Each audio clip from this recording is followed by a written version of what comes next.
Vous pouvez y aller. Bonsoir mesdames, bonsoir messieurs. Ça fait plaisir de voir tout ce monde ce soir réuni pour accueillir pour une grande première le Rav Yitzhak Cohen.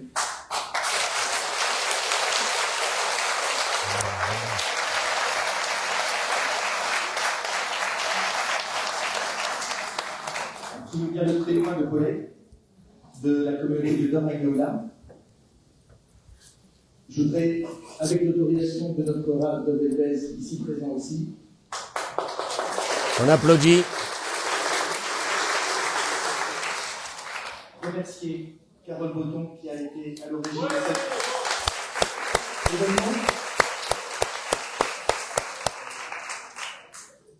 Vous remercier d'être venus aussi nombreux. Je vais laisser la parole au Rav pour une conférence qui va être d'environ 1 heure. Et ensuite, vous pourrez le rencontrer en tête à tête. Je crois que c'est ça qui est prévu.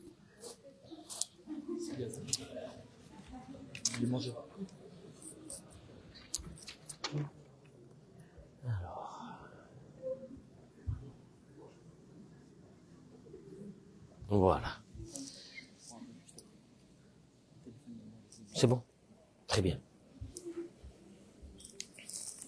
Alors, bonsoir. Téléphone. Prends le téléphone dans le micro dans les mains, c'est plus facile. Est-ce qu'il y a beaucoup de personnes qui le matin, ils sont avec moi? C'est pas possible. C'est pas possible. C'est pas possible. Merci Borérola, merci. Du côté des hommes, Wallo. Ah, il y a aussi. Ça va, Baruch Hashem, Toda Rabba. Je sais qu'il y a certains hommes qui m'ont envoyé des requêtes en me demandant de parler doucement le matin parce que leurs femmes mettaient sur grand écran, ils n'arrivaient pas à dormir. Ils m'ont dit, pitié, Rav, essayez de parler plus doucement. Les femmes m'ont dit, continuez comme ça. D'abord, je voudrais remercier le Rav Elbez.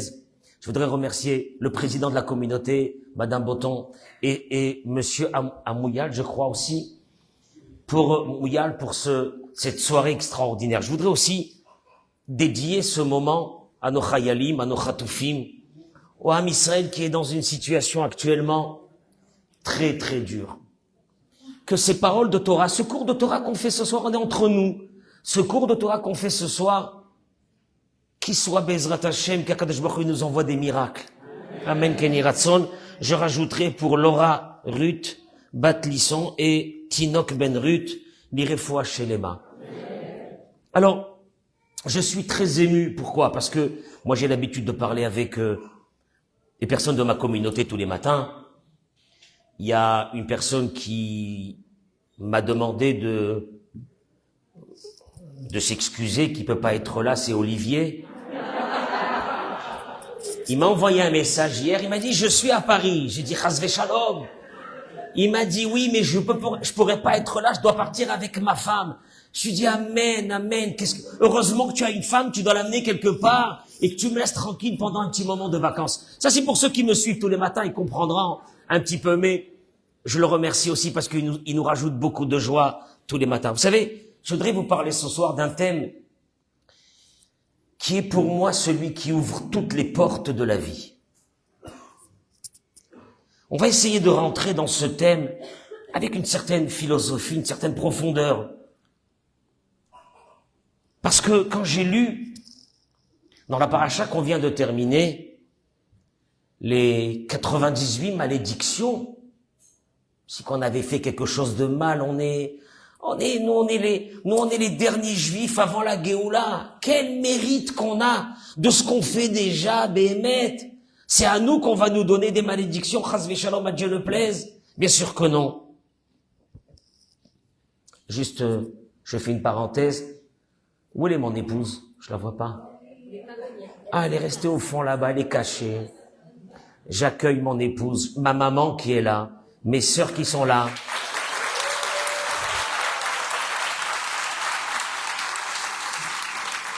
Si j'ai cette joie de vivre, ça vient de ma maman qui a élevé, je suis l'aîné derrière moi il y a 10 frères et sœurs. C'est des femmes qui mériteraient, mais normalement Je ne sais pas quel prix Nobel on devrait leur donner. Quel prix Nobel? Ces femmes, ces mamans. C'est pour ça que j'ai un grand respect vis-à-vis des femmes. Parce que à travers ces femmes, c'est l'expression du respect que j'ai vis-à-vis de ma maman. Et je me suis posé cette question, et qu'est-ce que la Torah veut de nous? Alors, surtout qu'après, j'ai ouvert le Maïmonide. Et le Rambam, alors lui, il enfonce un peu plus le clou, et il dit, ha mitzvah, dans Ilchot Lulav, ha mitzvah sheismach Adam berasiyat ha mitzvah, la mitzvah d'être joyeux au moment de l'accomplissement d'une mitzvah. Mesdames et messieurs, quand on parle de l'accomplissement d'une mitzvah, c'est pas quand tu es en train de faire des mitzvot parce que tu es religieux. La mitzvah la plus grande de la vie, c'est de vivre. C'est ça la mitzvah, de vivre, de vivre. Je disais à mon épouse tout à l'heure, on était au restaurant, je lui disais, mais il y a des gens que j'ai l'impression qu'ils ne sont plus vivants. Ils sont là, leur corps est là, mais il n'y a plus de vie. C'est la plus grande mitzvah. Et il dit le Maïmonide, Avoda Gedolahi, cette joie de vivre dans ce monde et d'être joyeux, c'est une mitzvah extraordinaire. Et tout celui qui se prive de cette mitzvah, tu sais ce que ça veut dire, il se prive? Vous savez, monsieur le rabbin, nous on est chez nous, on est comme ça, on a un caractère un peu triste. Qu'est-ce que tu veux dire? Tu veux dire quoi? Tu veux dire que c'est une chaîne nef de génération en génération? Ah, qu'est-ce que c'est ça? Ah, le type il est gum-gum. De génération en génération, gum-gum. C'est quoi ça? C'est normal? Il te dit le Maïmonide. Vechol hamoneya atzmo mesim chazo. Et tout celui qui se prive de cette joie. Raouli para mimeno. Moi, quand j'ai lu ça, j'ai tremblé. Il mérite qu'on lui demande des comptes. Ouais, mais vous comprenez pas, monsieur le rabbin, ma vie. Mais vous comprenez pas qu'est-ce que je vis, qu'est-ce que je subis, mais qu'est-ce que j'ai dans ma vie. Vous savez, j'ai toutes les raisons pour être triste, j'ai toutes les raisons pour être angoissé, j'ai toutes les raisons pour traverser ce monde sans aucune énergie. Mais là, je vais rentrer dans le génome de ce qu'on appelle la joie. Parce que si le Maïmonide nous dit, Raoui li para ni menu, il mérite qu'on lui fasse payer son manque de joie. Aïwa, ça c'est un truc chassidique, ça.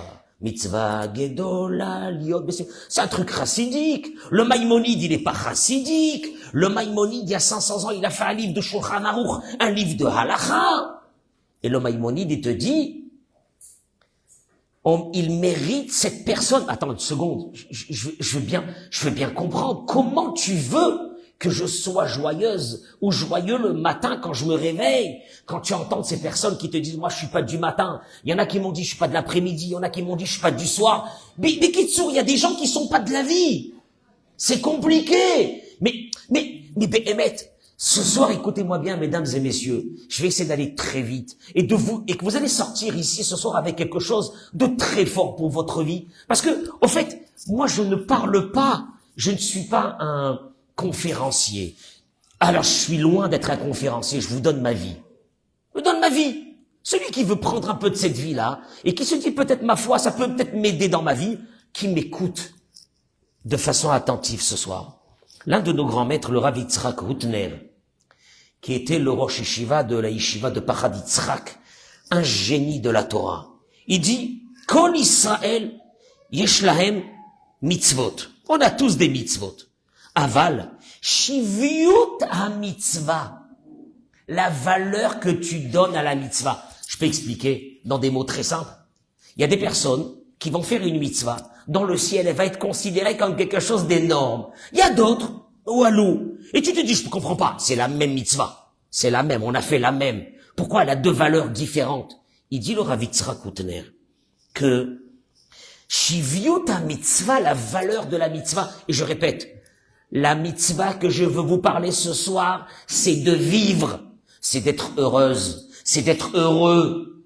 La mitzvah que je veux vous donner ce soir, c'est d'être heureux parce que le Maïmonide dit, il mérite, cette personne mérite qu'on la punisse. Mais pourquoi? Mais pourquoi? J'ai pas envie d'être heureux, moi. Vous savez, la vie que je mène, moi, pour être heureux. J'ai plein de soucis. J'ai mes enfants, j'ai ma famille, j'ai ma belle-mère, ça manque j'ai mes enfants, j'ai la parnassa, j'ai la santé. J'ai tout ce qu'il faut pour me lever le matin et traverser une journée noire. Et le Maïmonide, il te dit, écoute-moi bien, les 98 malédictions ont été données parce que tu as servi Dieu. Tu as servi, mais tu l'as pas servi besimcha ou betuv levav, avec joie, mais je comprends pas comment on peut être joyeux. Ça se commente pas, la joie. Alors écoutez-moi bien. Rabbeinu Bechaye, en 1250, il a écrit dans son livre Rabbeinu Bechaye à la Torah, il a écrit une chose, que Yashimenu hakatuv, la Torah est venue accuser à travers ce verset celui, Be'ovdo Hashem Idbarar, celui qui sert Dieu. Je répète pour la 3e fois, servir Dieu, c'est de vivre. Servir Dieu, c'est de vivre. Mais comment il le fait, dit le Rabbeinu Bechaye? Velo haïta avoda besimcha. Il a traversé sa vie dans des angoisses, des peurs. J'ai peur du présent. J'ai peur de l'avenir. J'ai peur de tout. Je suis angoissé. Vous savez, c'est un caractère. Alors tu vas pas travailler ton caractère, tu vas rester avec ta vie comme ça. Qu'est-ce que tu vas faire de ta vie? Qu'est-ce que tu vas faire? Tu vas bloquer tout en mazal, tu vas le bloquer. Parce que c'est fermé, on va le voir. Le verset l'accuse. Parce qu'il a servi Dieu, il a vécu dans ce monde, mais il n'a pas vécu dans la joie. Pourquoi? Les fiches chaya va Adam à la simcha beitasko ba mitzvot, car il y a une obligation d'être joyeux. Rabbeinu Bechaye, il n'était pas chassid, c'était en 1250, il a écrit son livre qui était un livre majeur sur la Torah, et il te dit, parce qu'il y a une obligation d'être joyeux au moment où tu vis. Ve'a simcha bema'aseh mitzvah, mitzvah bifnei atzma. Alors en fait, Rabbeinu Bechaye, il est en train de te dire une chose. Vivre, tout le monde va vivre. Mais il y a une deuxième notion. Il y a celui qui a illuminé le monde parce qu'il a été joyeux. Et je reviens encore à cette question lancinante. Comment je peux être joyeux? Comment c'est possible? Et tu te rends pas compte de ce que je passe dans ma vie? Comment tu veux que je sois joyeux? Et la Torah m'oblige à être joyeux. Et là, on est très loin du concept chassidique de la joie. On est très loin. On est dans le Maïmonide. On est dans le Rabbeinu Bechaye. Et pour terminer, je reviens sur ce que dit Rabbi Yitzhak Hutner. Et il dit une chose. Ve'ido ala Arizal. Et ils ont témoigné sur le Ari Akadosh, qui a dit que tous les niveaux, les degrés de spiritualité dans lesquels il a pu arriver, Baalo lui sont venus à l'idée Shaya Mesameyach Bechol Oz Besimcha Shel Mitzvah, qu'il était joyeux d'une joie exceptionnelle en accomplissant la mitzvah. C'est pas la mitzvah qui l'a rendu joyeux, il était joyeux au moment d'accomplir cette mitzvah. Mesdames et messieurs, je voudrais vous parler d'un sujet qui est très dur. C'est celui d'être joyeux. Maintenant, je vais vous réveiller par un intérêt. Pour celles et ceux qui ont des enfants et qui voudraient les éduquer dans le chemin de la Torah et des mitzvot. Le Rav Yechiel Jacobson. Le Rav Yechiel Jacobson est en Israël actuellement, depuis déjà une 30aine d'années, la voix de l'éducation dans le peuple juif. Religieux et même traditionnaliste. Et dans son livre, il dit quelque chose qui fait froid dans le dos. Il dit, le concept des religieux ou des Baalei Teshuvah aujourd'hui a été le suivant. De dire aux enfants que dans ce monde on va souffrir, mais après nous aurons le paradis. Alors que les non-religieux, eux, ils profitent de ce monde et après ils auront pas le paradis. Et il dit, ça a été ça qui a causé la catastrophe dans le monde religieux. Parce que l'erreur, elle est monumentale. Le paradis, mesdames et messieurs, je vous annonce, il est là. Le paradis, il est pas en haut. Le paradis, c'est pas je vais souffrir maintenant et après j'aurai l'olam haba. Le paradis, il est maintenant. Et il dit, le Rav Jacobson, c'est celui qui n'a pas fait passer cette notion à ses enfants, certainement que ses enfants ne garderont pas les valeurs de la Torah. Parce que si les valeurs de la Torah, c'est de souffrir dans ce monde, aujourd'hui, personne ne veut souffrir. Ah, qui c'est qui veut souffrir aujourd'hui? Personne. On a envie de kiffer. On a envie de kiffer. On a envie de se lever le matin, mettre de la musique à fond. On a envie d'être bien le matin. Ouais, mais tu comprends pas. J'ai une angoisse, j'ai un truc, j'ai un machin. Comment tu veux que je sois? Et la Torah, elle te dit, tu as pas compris, c'est la plus grande mitzvah que tu vas commencer ce matin. Mais à une condition, cette mitzvah, elle vaut rien.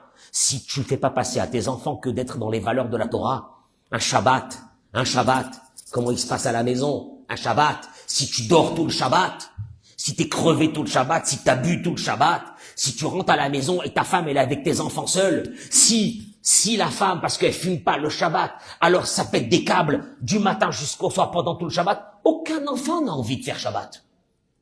Aucun enfant n'aura envie de faire Shabbat. Mais ça s'organise. Un Shabbat, il s'organise. Une vie juive, elle s'organise. Il faut qu'elle soit attrayante. Il faut qu'il y ait de la joie. Parce que je peux vous expliquer une chose, mesdames et messieurs. Il y a 50 ans, c'était facile d'être dans la religion. Il y avait rien. Il y avait pas de portable. Il y avait Wallo. Il y avait rien. Même des centres commerciaux, il y avait pas. Il y avait des petites boutiques, là, ici, à côté. Il y avait rien. On n'avait rien, nous, il y a 50 ans. C'était facile. Aujourd'hui, nos enfants, si on veut les garder avec nous, on les gardera par une seule chose. Est-ce qu'à l'intérieur de cette maison-là, il fait bon vivre? Il fait bon vivre. Alors, je suis désolé. J'interpelle tous les angoissés. Et il y a un qui m'a dit un jour, il m'a dit, vous m'irritez tous les matins quand vous rentrez à la synagogue avec une joie extraordinaire. Ça m'énerve. Comment vous faites? Ça m'énerve. Je dis, Ratson, que je continue à t'énerver encore des années. Mesdames et messieurs, j'ai mes soucis, on a nos soucis. Mais je peux vous dire une chose, j'ai trouvé le levier pour traverser ces soucis et continuer à vivre. Parce que, je peux vous dire une chose, ça ne sert à rien de vivre dans ce monde si on souffre. Alors, je suis pas quelqu'un qui va vous encourager, Chas v'Shalom, à faire des bêtises, mais qu'est-ce que c'est cette vie? Qu'est-ce que c'est cette vie? Quoi, avec notre Torah et nos mitzvot, on doit vivre de cette façon?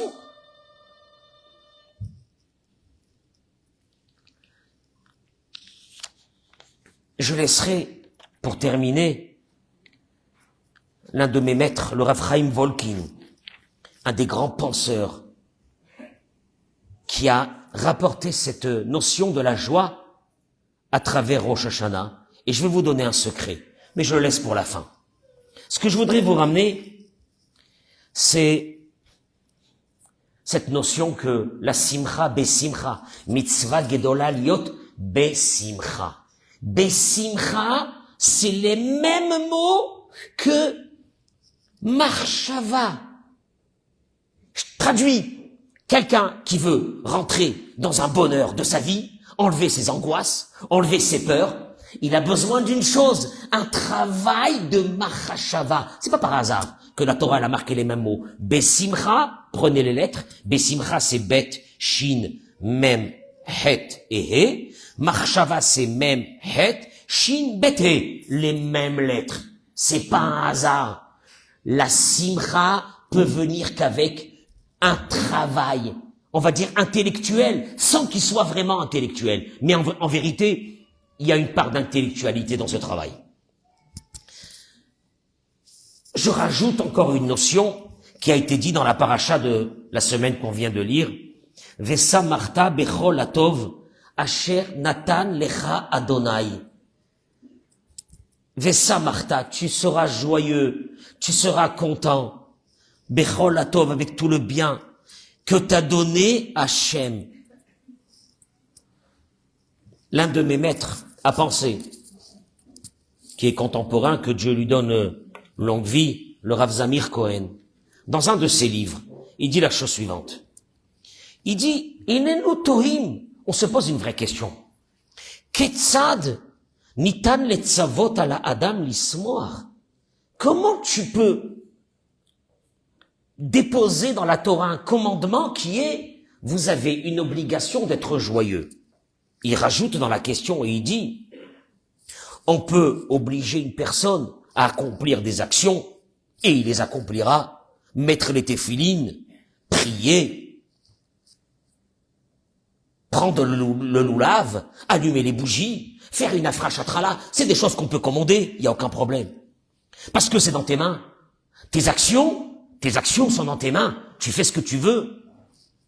Avala regesh. Mais l'émotion. Comment tu veux que je sois content?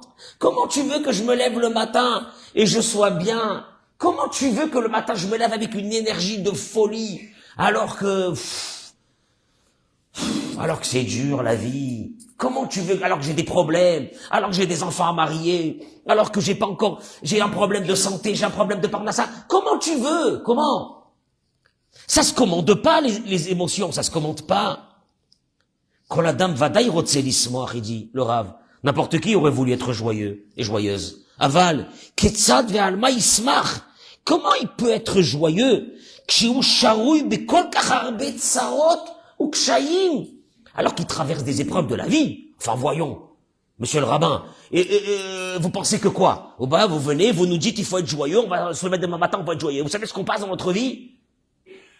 Comment on va faire pour ça? Et en vérité, la Torah devrait nous commander sur des actions, mais pas sur des émotions. Les émotions ne se commandent pas. Les émotions, c'est où on les a ou on les a pas. Tu commandes pas quelqu'un de matin, tu le vois, il se lève, tu lui dis, alors j'aurais bien voulu que tu sois joyeuse ou joyeux. Ouais, si tu veux, mais bon, je sais pas comment je vais faire ça. Question. Mais si la Torah, elle te dit, Vesa Marta Becholatov, tu te réjouiras de tout le bien que je t'ai donné. Certainement que la Torah savait que c'est possible d'y arriver. Ah bon? Même avec mes soucis? Oui. Même avec mes problèmes? Oui. Ah bon? Alors comment on fait ça? C'est vrai que le verset n'a pas dit « tu te réjouiras de tout ce que tu as », mais le verset a dit « tu te réjouiras de tout ce que Dieu t'a donné ». Et là, je vais rentrer, mesdames et messieurs, dans quelque chose qui est fondamental dans notre religion. Tu remercieras Dieu sur ce que je t'ai donné. Dieu, il te dit, pas sur ce que tu as. Asher natan lecha Adonai, sur ce que moi je t'ai donné. Quelle est la différence? Si je dois me réjouir sur ce que j'ai, ou je dois me réjouir sur ce que tu m'as donné, quelle est la différence? Il dit la chose suivante, et j'ai beaucoup aimé cette image qu'il a donnée le Rav Zamir, et je vais essayer de la faire très courte, mais voilà. Il dit, imaginons-nous dans un royaume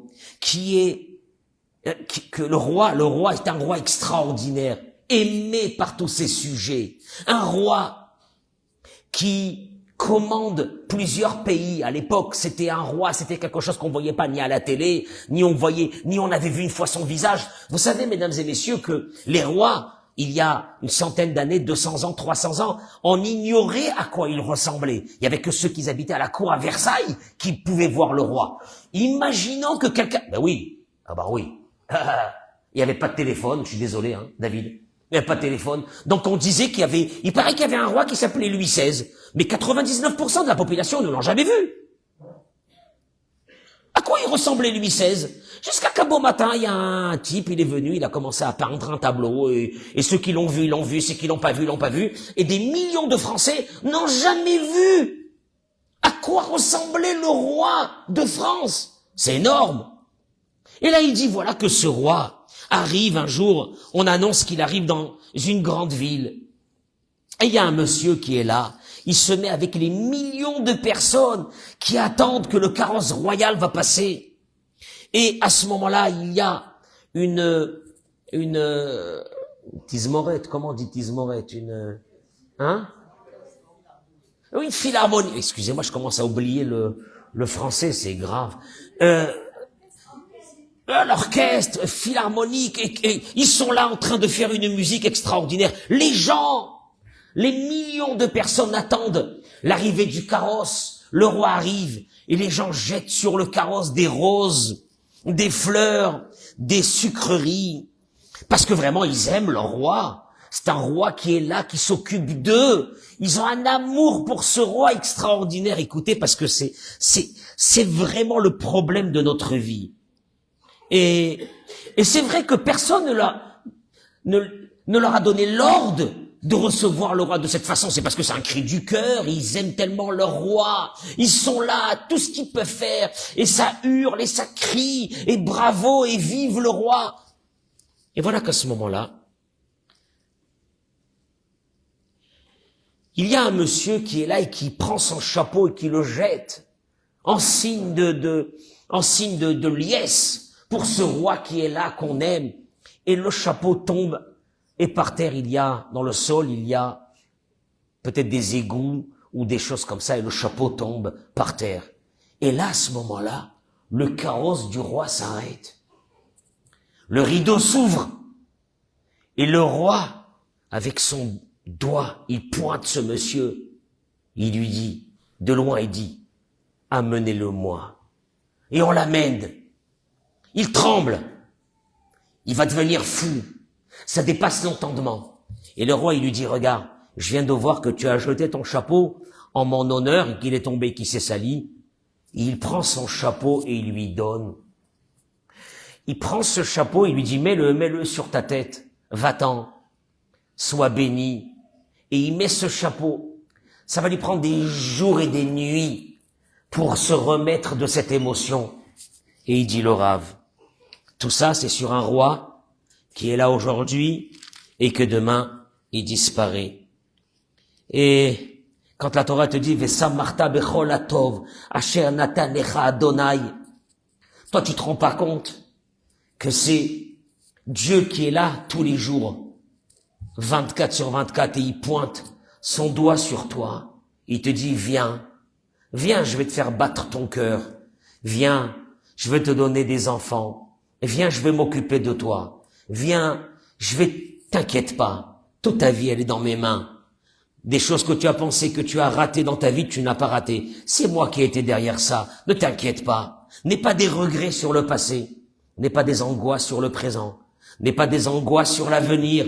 Tout est dans mes mains. Et il dit le Rav que, à ce moment-là, comment est-ce qu'on devrait être véritablement? Simplement, il dit une chose. C'est que, Kasher Adam pokeach etenav umitbonen bemabat amiti.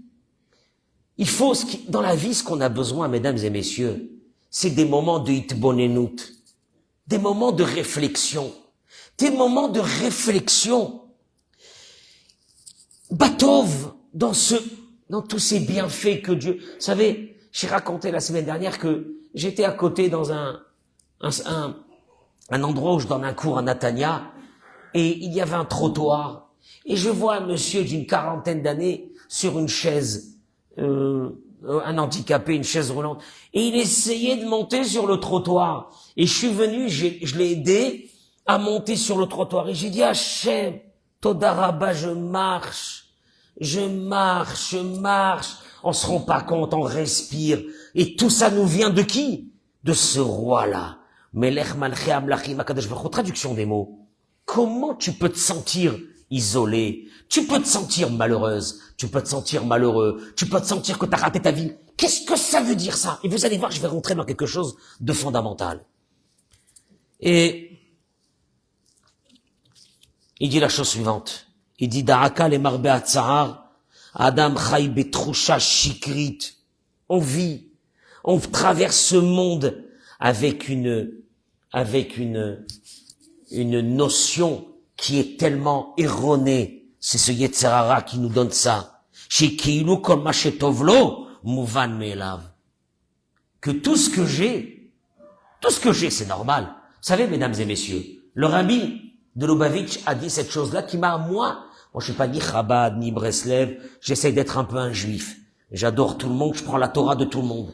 Je peux vous dire une chose, quand il a dit ces mots, ils m'ont bouleversé ma vie. Il dit le rabbi, le bonheur ne pourra venir qu'à partir du moment où on a développé dans nos yeux ce regard qui est que ce que nous avons est phénoménal. Parce qu'il termine et il dit, si notre bonheur doit venir des choses que nous n'avons pas, on est voué à ne jamais être heureux, parce que le jour où on aura ce qu'on n'a pas encore aujourd'hui, il y aura d'autres choses qu'on n'aura pas. Et donc on est voué. Par contre, il dit une chose, si tu te lèves le matin et tu dis, maman, qu'est-ce qu'il y a? D'un seul coup, il y a un homme qui se lève le matin et il dit à sa femme, c'est pas possible. Tu es là, il y a ton arabe. Elle va avoir peur, hein, je vous dis tout de suite. C'est pas possible. J'ai connu des hommes, et là je suis sérieux, mesdames et messieurs. J'ai connu des hommes qui m'ont dit, qu'ils ont, oh, les noix de Dieu ne plaît, j'ai pas envie de parler des choses comme ça, mais c'est bien de le dire des fois, qu'ils ont perdu leur femme, jeunes, et qui m'ont dit, c'est horrible. Oui, mais quand elle était là, ils me disaient quand elle était là, c'est vrai qu'elle était, je dis le mot, qui m'ont dit, elle était chiante. Mais combien? Mais qu'est-ce qu'elle me manque? Ah oui. Et j'ai vu des femmes qui m'ont dit aussi sur des hommes. Ils m'ont dit, j'étais marié avec un homme, et le père de mes enfants extraordinaire, il est parti subitement. Pendant des années, je le regardais, je me disais, mais j'en ai marre de lui, il ressemble à ma belle-mère. Mais Béhémet, le matin, alors quoi? Il dit le rabbi de Lubavitch, celui et celle qui ne sait pas que ce qu'elle a, c'est phénoménal. Parce que celui qui sait, le lendemain, il se lèvera, il sera content de sa vie. Ma parole, quoi content? Tu comprends pas, j'ai un adolescent à la maison, il dort, il veut pas se lever, il se lève pas, il fait rien de sa vie, mais il est là. Tu as un adolescent, moi je peux vous amener des personnes qui sont prêtes à adopter ces adolescents. Voilà.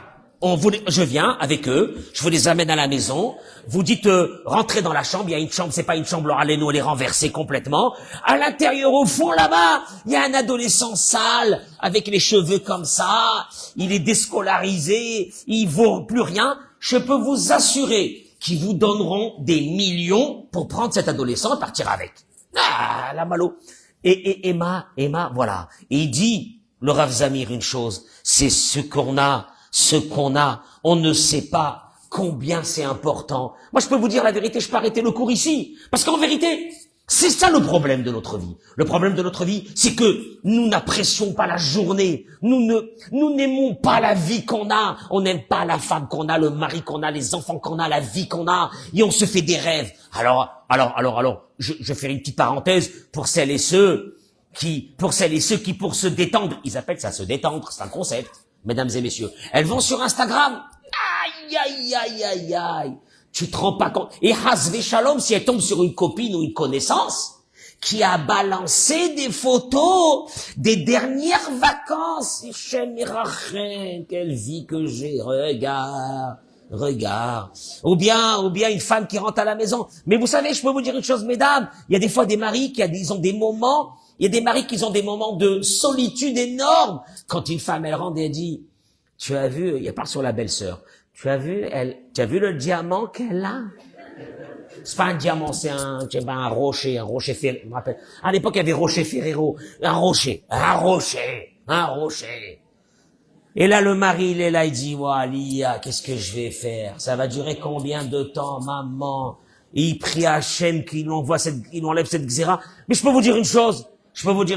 Il arrivera un jour, si Dieu veut, vous arriverez un jour à un âge où vous comprendrez que le quotidien, le matin, le jour comme il est, c'est une bénédiction énorme. Mais il termine quand même par une chose. Le Rav Zamir, il dit que, Agav, il dit, j'ai pas vu le temps. Quelle heure il est? J'ai pas commencé le cours. Mechila. Zugot Rabim. Voilà, il le dit. Beaucoup de couples. Mais Urzavim, la Chochalavzman, après qu'un moment il est passé, ça va pas.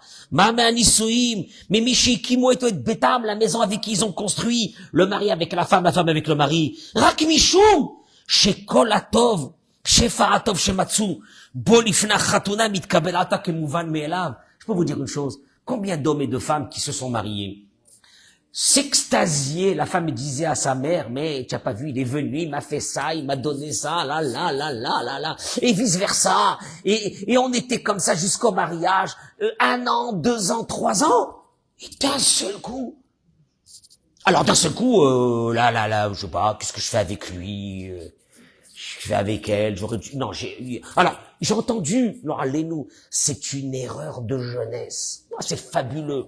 Ces mots-là, c'est une erreur de jeunesse. Et il dit le Rav, Vehemit Makdim, il dit, pourquoi tout ça? Parce que, avant, au début, quand on s'est rencontrés, tout ce que le garçon faisait à la fille et la fille faisait au garçon, c'était des choses qui étaient nouvelles. Donc on avait un regard extasié vers ces belles choses-là. Et puis un beau matin, il est là, il est là. Il est là. Alors, va faire les courses. Et malheur à lui, quand il revient des courses, et elle ouvre les courses, et il manque un article. Maintenant, cet article-là, ça vous est arrivé, ces moments de solitude, Laura Lénou. Et là, tu dis, je vais mentir à Kadosh Baruch Hu, excuse-moi, les Marana Shalom, il n'y avait pas. Comment c'est possible qu'il n'y avait pas? Il y a toujours. Eh ben, il n'y a pas. Avalma. Moi, j'aurais voulu que cette femme, à ce moment-là, ait dit, j'ai ce mari avec moi. Il m'accompagne, c'est pas facile tous les jours. Mais Todaraba, il est là, comme il est, avec ses défauts, c'est quand même alors, parce que toi, t'as pas des défauts. Toi, t'as pas des défauts. Moi, c'est pas le thème du cours, hein, c'est juste, je fais une parenthèse. Et j'arrive à une chose. C'est que, à Yetzerara, il dit, Ovet chazak delimnoa mimeno et asimchazot. Le Yetzerara, il fait que tu t'habitues très vite à tout. Aux enfants, à tes enfants, à ton mari, à ta femme, à tout le monde, à la société, à ton boulot, à ta parnassa. Tu gagnes bien. Ouais, je gagne bien. Il y en a qui gagnent mieux que moi. Et tu t'habitues à tout. À toi, tu t'habitues. Et il dit le Yetzerara, il se sert de ça, de cette habitude très rapide, que ce que tu as acquis, c'est à toi. Mais je t'explique. Tout ce que tu as acquis n'est pas à toi. Et il suffirait d'un instant pour que ce que tu as, tu le perds. Mais tu te rends pas compte. Moi, je peux vous dire une chose. Il y a des hommes et des femmes qui ont un certain âge, ils me comprennent. Ils me comprennent plus que les jeunes. Les jeunes, ils sont là. Il y a un qui m'a dit, moi, je suis un requin. Je dis, dans 20 ans, si tu es une sardine ou un anchois, tu reviens me voir. Un requin. T'es un requin, on verra, il n'y a pas de requin. Tu vas comprendre c'est quoi la vie que ce que tu as. Sois heureux de ce que tu as. Et là, il dit une chose qui est que, malheureusement, grâce à ça, il te fait rentrer dans ce qu'on appelle un dikaon. Il me manque ça, j'ai pas ça, j'aurais pas dû me marier avec lui, j'aurais pas dû me marier avec elle, je sais pas ce que je fais dans cette maison, j'ai envie de changer, j'ai envie de rêver, j'ai envie des paillettes, j'ai envie de je ne sais quoi, j'ai envie de changer de ce quotidien-là que j'en ai marre, tous les jours la cuisine, tous les jours à manger, tous les jours il est là, tous les jours elle est là. Alors il te dit, c'est pour t'amener le Yetzerara, et ça c'est ce que vous devez comprendre, mesdames et messieurs, que de se lever le matin et de vivre une journée en se disant, maman, qu'est-ce que c'est extraordinaire cette journée que je viens de passer, que je vais passer, Todaraba Boré Olam. Mais ça va vous demander quelque chose, et vous allez me suivre encore quelques minutes. Oui, Yoram? J'ai pas remercié Yoram qui est comme mon fils, qui s'occupe de nos réseaux. On peut l'applaudir.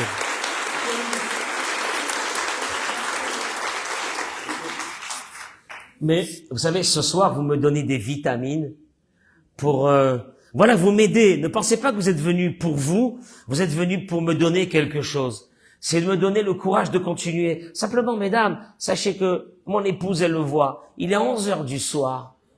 Et je rentre seulement de mon travail communautaire. Et je m'assois et je dis, Hachem, je t'en supplie, trouve-moi quelque chose pour demain matin. Je peux pas faire un cours qui se suit. Vous avez remarqué, c'est comme les feux de l'amour. C'est chaque jour quelque chose de nouveau. Avec un suspense, un machin, un truc comme ça et tout. Et ma femme, elle m'envoie un message, il est 00h30, 1h du matin. Elle m'envoie un message. Quand est-ce que tu vas venir dormir? Eh ben, Emmet, j'ai voué aujourd'hui ma vie à, vous savez quoi? Vous pensez que moi je vous donne à vous? En vous donnant à vous, c'est moi qui a changé complètement. Vous allez le voir, je vais vous raconter quelque chose. Et il dit Atzvut, parce que quand tu vis en subissant ton quotidien, tu subis ton quotidien, tu rentres dans ce qu'on appelle une Atzvut, tu rentres dans une tristesse, tu rentres dans une insuffisance de ta vie. Et il dit Inerila merkazit chez la Adam. Ça ferme toutes les portes de l'être humain. Quand une personne est triste, il se ferme. Il dit, vous savez, quand vous avez une porte automatique de la voiture, vous fermez et toutes les portes se ferment. Si vous vous levez le matin, vous avez commencé la journée avec une remarque comme ça de je sais pas pourquoi je suis pas bien ce matin. Mais Bémet, je suis pas bien. Est-ce que tous les enfants se sont réveillés? Oui. Est-ce que le mari il est là? Oui. La femme elle est là? Oui. Mais on devrait, ma parole, on devrait allumer la musique à fond la caisse dans toute la maison, tout le monde danser. Mais je peux vous dire une chose, vous allez voir comment ça va vous changer la vie. Vous pensez que c'est un truc racidique? C'est vital pour notre vie. Maintenant, je vais vous dire une chose. Le rabbi lui-même a dit une chose à une personne qui lui racontait qu'elle était très malheureuse de sa vie, parce qu'elle avait passé beaucoup de problèmes, etc. Le rabbi lui a dit, je voudrais que tu comprennes quelque chose. Le Zohar HaKadosh, il ramène. Il dit le Zohar HaKadosh, c'est les paroles que le rabbi ramène. Que Rabbi Shimon Bar Yochai dit qu'une personne qui est contente, qui est joyeuse, qui crie sa joie tous les jours, elle ouvre toutes les portes du ciel. Maintenant, je peux vous dire une chose, je fais une petite parenthèse. Les jeunes filles et les jeunes garçons qui sont pas encore mariés, dites-leur de ma part, avec un petit peu, les quelques mots que je vais dire maintenant sur la Emouna. En principe, quelqu'un qui est dans la joie, il s'ouvre des portes phénoménales de la vie. Il y a une chose qu'on comprend pas, c'est cette fermeture de ces portes qui va venir à travers la joie. Mais, mesdames et messieurs, moi j'ai pas répondu à la question. Pourquoi il y a une obligation d'être joyeux? Les mains. Qu'est-ce que c'est ça? À tel point que le Rambam, il te dit, hey, Raoul, il para mimeno, on doit le punir. Le Rabbeinu Bechaye, il te dit la même chose aussi. Chayav Adam ala simcha. On doit être joyeux. Maintenant, mesdames et messieurs, vous avez remarqué, je vous ai pas amené des commentateurs chassidiques. Parce que vous aurez pu penser que peut-être je suis d'obédience chassidique et que je suis là en train de parler de la joie comme on parle de la joie. Non. Je suis venu ce soir pour vous donner un vrai message. Et c'est le suivant.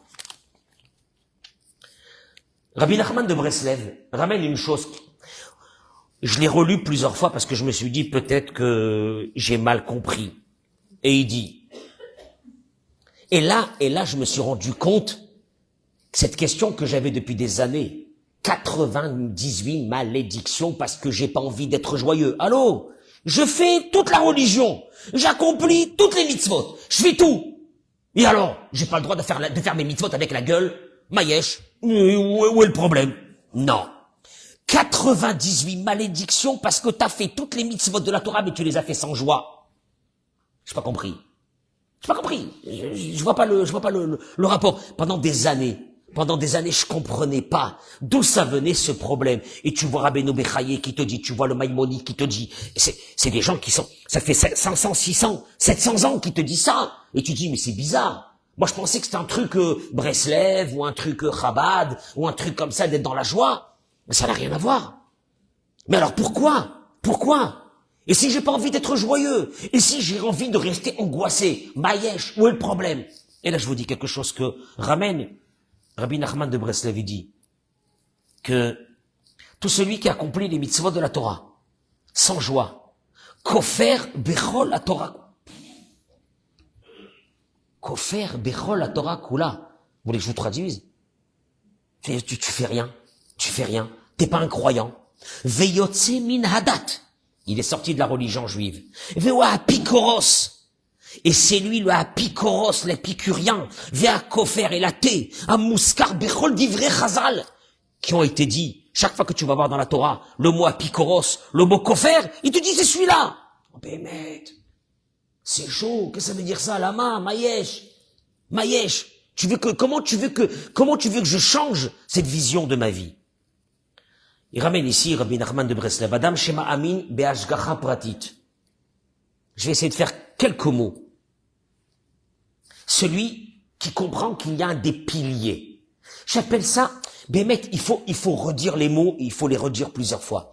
Il y a ce qu'on appelle des piliers de la foi juive. Après, tu peux dire que tu es religieux, jusqu'à demain matin, ça sert à rien. Des piliers, les piliers. Le premier pilier, il y a que Dieu qui décide tout dans ta vie. Il y a personne d'autre dans rien. Le deuxième pilier, Ashgacha Pratit. Ashgacha Pratit. Le Rav Dessler, il dit, ça fait peur de comprendre qu'il y a Ashgacha Klalit, que Dieu s'occupe de tout le peuple d'Israël, de façon globale. Mais il y a une deuxième Ashgacha. C'est que, comme Dieu a mis une âme, c'est quoi une âme? Eh ben, on va retourner au début de Bereshit.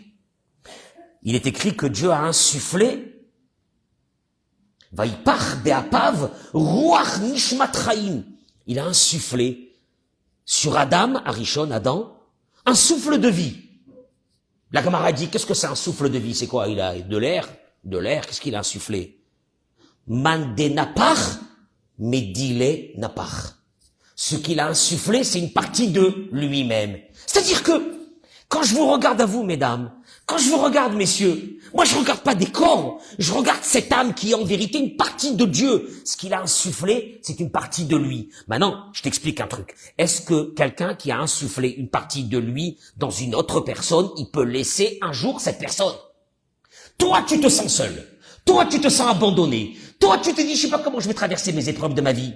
Et Dieu, il te dit, mais t'es un fou. Mais t'es une faux, tu comprends pas une chose.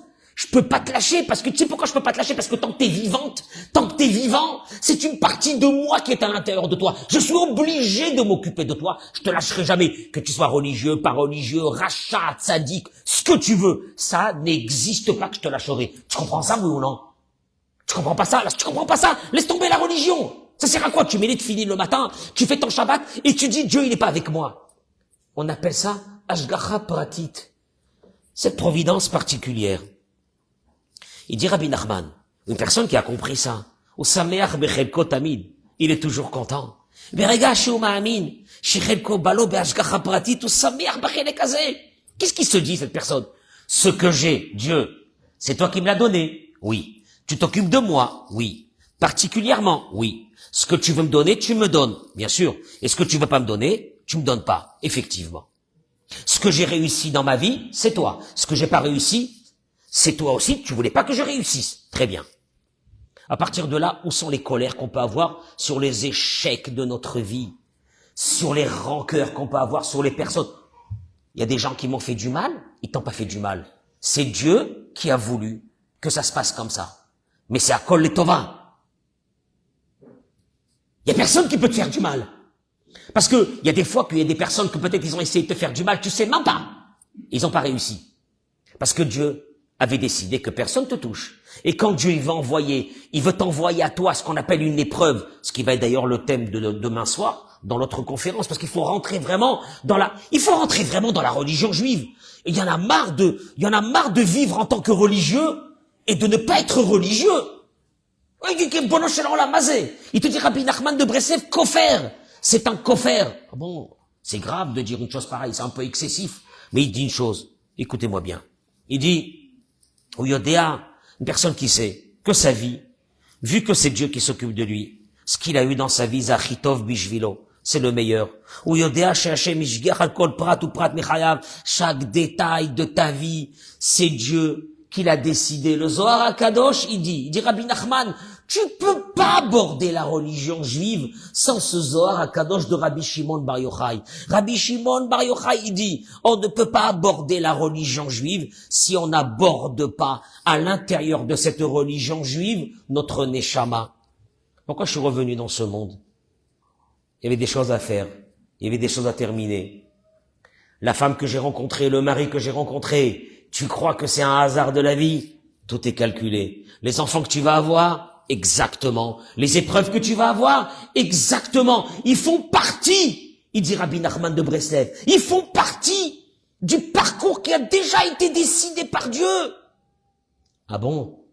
Alors c'est quoi la Bechira? Il dit Rav Dessler, la Bechira, La Bechira, elle est pas dans l'épreuve. La Bechira, elle est comment je vais traverser cette épreuve. L'épreuve, le souci, le problème sont là. Il y a rien à faire. Mais moi, si je me sens habité, que Dieu, il est avec moi, ça prend une autre dimension. Je suis plus en colère contre le 3/4 de l'humanité. Je peux vous dire une chose, mesdames et messieurs. Il y a beaucoup de personnes que leur vie, elle a été bloquée parce qu'ils se sentent victimes d'avoir passé des choses dans leur vie. Et moi, je voudrais leur dire à ces personnes, ça fait partie du parcours de ton âme. Il y a rien à faire. Ça fait partie du parcours de ton âme. Celui qui a compris que c'est ça la immouna du peuple juif. Tu ne traverses. Oui, c'est dur. Oui, c'est dur, les épreuves. Oui, c'est dur, les épreuves. Mais tu les traverses pas en tant que victime. Tu les traverses en tant que challenge de ta vie que tu dois passer. C'est comme ça. C'est la immouna. Parce qu'il y a Ashgacha Pratit. Parce qu'Akadosh Baruch Hu, il s'occupe de toi. Ou Misheno Ma'amin Be'Ashgacha Pratit. Et celui qui ne croit pas en ça, ou Leolam Lo Sameach Becheko, il sera jamais content de ce qu'il a. Tu peux être jalouse et jaloux. Ça dure une seconde. Après une seconde, tu te dis, excuse-moi Hachem, j'ai oublié. J'ai oublié que tu es avec moi. J'ai oublié que ce que j'ai et ce que j'ai pas, c'est toi. Et ce que tu veux pas me donner, c'est pour le bien. Parce que si je les avais, alors que je dois pas les avoir, c'est une catastrophe pour ma vie. Et vice versa. Donc, Akadosh Baruch Hu, il te donnera ce que tu as besoin. Excuse-moi, j'ai été jalouse, ou j'ai été jaloux, ça a duré 2 minutes. Mais pas plus que ça. Ça, c'est ce qu'on appelle être habité par cette notion de base du peuple juif, parce que sans ça, il dit Rabbi Nachman de Breslev, t'es un kofer, de quoi tu parles de religion? De quoi tu parles de religion? Si la religion, c'est pas ça, que chaque fois qu'il va t'arriver quelque chose, tu regardes avec, attends une seconde. Machem Rotse. Puisque c'est l'Ashgacha Pratit, il y a une providence particulière. Qu'est-ce que Dieu il veut de moi? Je voudrais juste vous raconter une chose pour que vous compreniez un peu. Il y a 1 ou 2 semaines, je sortais de mon parking. Un parking énorme en métal, mais il y a de la place que pour une voiture. Et pour sortir, il faut le bip. Et moi, je vois en face une voiture qui me bloque le passage. Elle veut rentrer. Aïwa, rentre.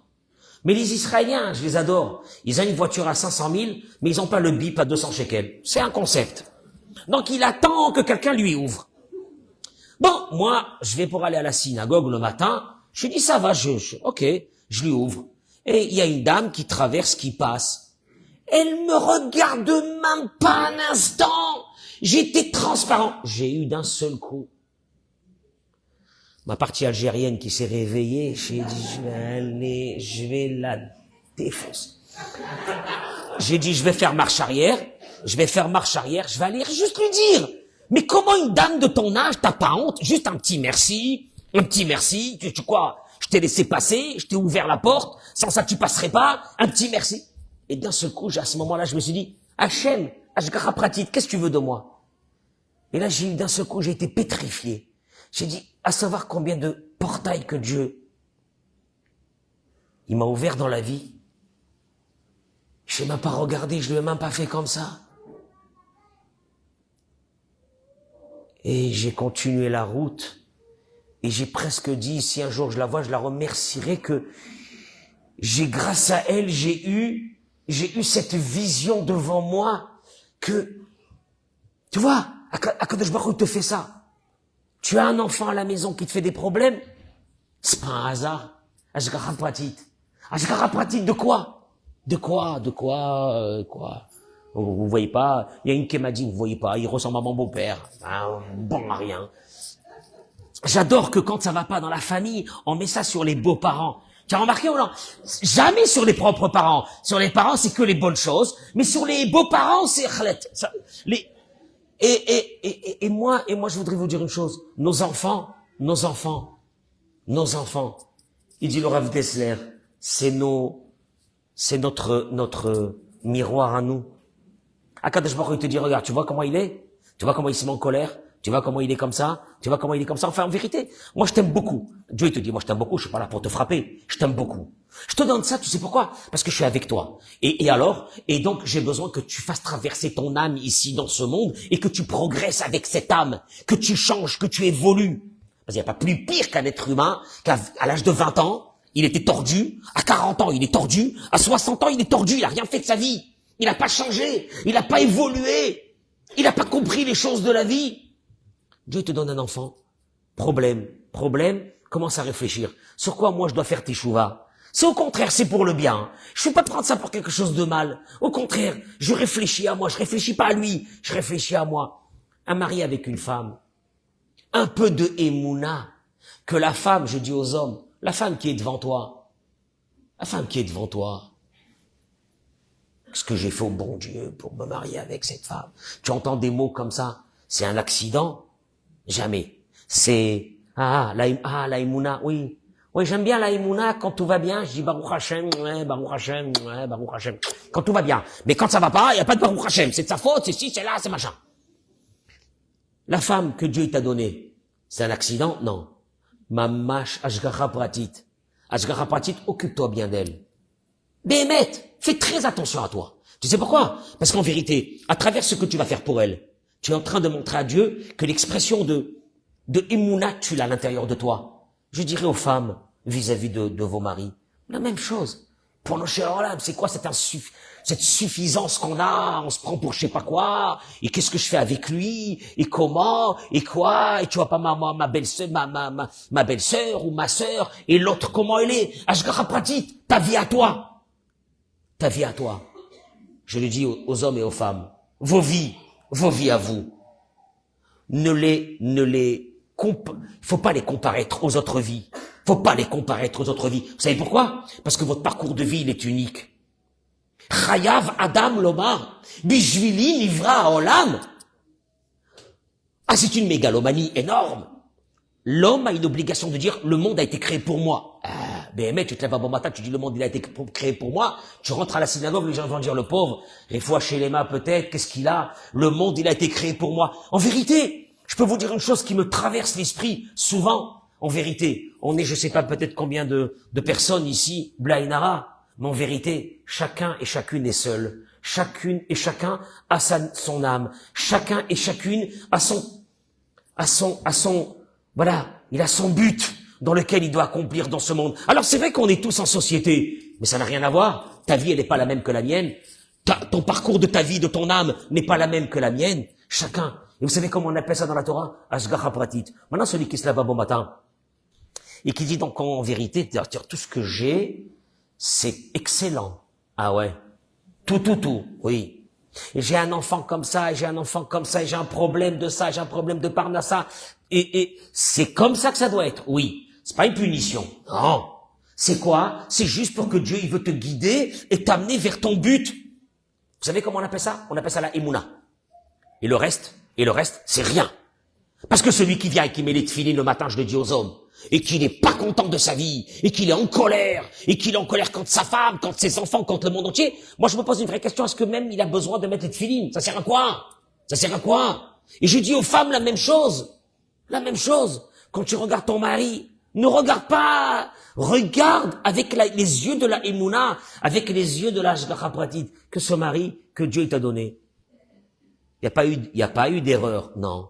C'est celui-là. Et je peux vous dire une chose, si on avait développé en nous cette émouna, beaucoup de divorces ne seraient pas arrivés. Malheureusement, dans les divorces, il n'y a que des victimes. Chacun se sent victime de l'autre. Et je sais pas qu'est-ce que je fais avec l'autre. Et j'aurais pas dû me marier avec cette personne, etc. Mais s'il y avait la émouna, et que ces deux personnes se lèvent un bon matin et disent, Béhémet, est-ce qu'on a été dans la religion juive jusqu'à aujourd'hui, ou ça a été juste le fun de la religion?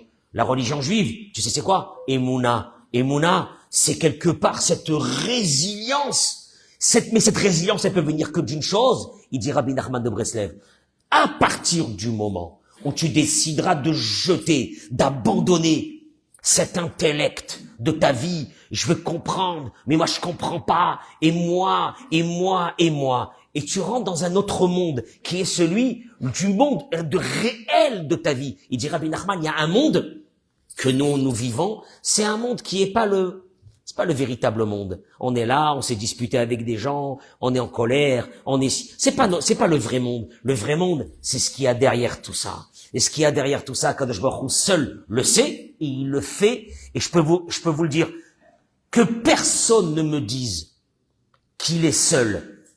Celui qui se sent seul, c'est parce que lui, il a pas cherché Dieu. Mais s'il cherche Dieu, il est jamais seul. Il le trouvera n'importe où. Et je répète, que vous soyez religieuse, religieux, pas religieux, juif ou non juif. On a tous cette part de Dieu qui est en nous. Et il y a une chose qui nous est demandée, c'est de commencer à avoir cette vision d'apprécier chaque chose de la vie, d'être content parce que chaque chose, c'est Dieu qui nous l'a donné. Parce que nous sommes éphémères dans ce monde. On est éphémère dans ce monde. On est éphémère. On est là pour que notre âme traverse ce monde, qu'elle accomplisse sa mission. Et c'est tout. Et c'est terminé. À partir de là, tu vas commencer à regarder les gens qui sont en face de toi en te disant, ces gens-là, c'est pas par hasard qu'ils sont là. C'est ces personnes-là que Dieu, il veut que je rencontre, que Dieu, il veut que je vive avec eux, que Dieu, il veut. Et les épreuves aussi. Les épreuves que j'ai, ce sont les épreuves que je dois passer dans ma vie. Mais il faut pas que les épreuves nous détruisent. Jamais. Une épreuve qui nous a détruits, c'est parce qu'on a perdu à ce moment-là cette force énorme qui s'appelle Koach HaTzomeach veKoach HaGadel. C'est cette force qui, en principe, après une épreuve, on devrait être encore beaucoup plus fort. On devrait pousser. Les épreuves, il dit Rabbi Nachman, c'est de l'eau qu'on met dans une plante et qu'on la fait pousser. Nous, on demande à Dieu qu'on n'ait pas d'épreuves. Amen. Bezrat Hashem. Mais même les petits tracas de la vie, même les petites épreuves de la vie qu'on a, on devrait se dire une chose. Akadosh Baruch Hu, il nous aime. On est ses enfants. Bani matem ladonai Elohechem. Nous, on est les enfants de Dieu. C'est tout. Il y a rien à faire. On est les enfants de Dieu. Oui, il y a des choses que je comprends pas dans ma vie. Oui, il y a des choses que c'est dur pour moi. Oui, il y a des choses que c'est compliqué. Mais si tu fais rentrer un peu la Emouna, tu vas voir comment ça va calmer les choses. La Emouna, Be'ashgacha, Pratit, qu'Akadosh Baruch Hu, il est avec nous. Je vous remercie pour ce moment qui est passé tellement vite. Darabah.